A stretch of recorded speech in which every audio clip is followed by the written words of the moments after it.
Nice little introduction from St. Nikodemos. Why we need to guard our five senses.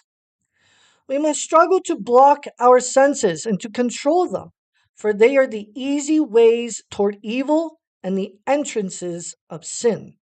I say to you then, put all your strength forward to protect your senses. The devil is always standing before us, observing and studying the condition of our senses. As soon as we open even one sense to him, he enters into our soul directly and brings death to us.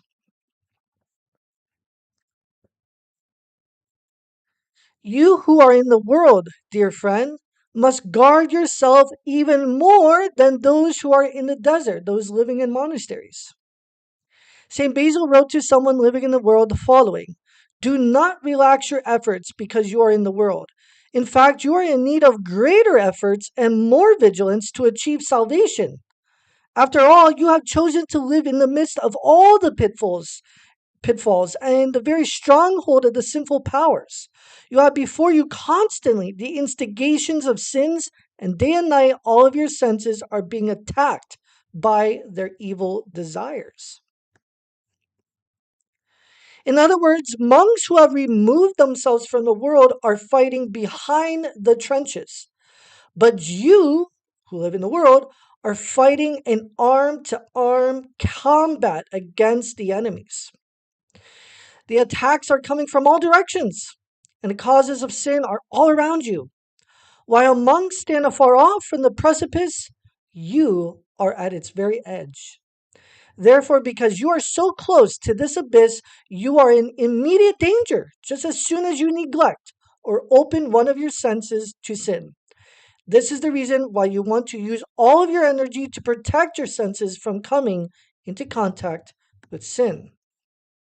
So there's a nice little introduction from Saint Nicodemus explaining that we need to be very much on guard with our five senses and using them properly, or else we will fall into sin. Many times we fall into sin precisely because we're not guarding our five senses. And above all, as Elder Ephraim and many of the saints say, above all, the reason why we fall into sin, temptations, is because we're not guarding our mind, our nous, our thoughts, because every temptation, generally speaking, begins with the thoughts. If you don't guard this, then it's kind of game over and it'll lead you to falling this sin with your other five senses and even perhaps carrying out the sinful actions outwardly with your body, not just inwardly with your mind or your thoughts. So we have to guard our five senses very much so and be conscientious of how we're using them and how we're interacting with the external outward world and those we talk to and spend time with and the things that we interact with, right? Like television or watching the news or whatever it is, we're going to see. Because depending on how we use our five senses and whether or not we guard them, will then determine whether we are actually growing in holiness, like St. Mary of Egypt, or not. So let's go ahead now and see how did St. Mary of Egypt guard her five senses and reach sainthood, and how we too can as well.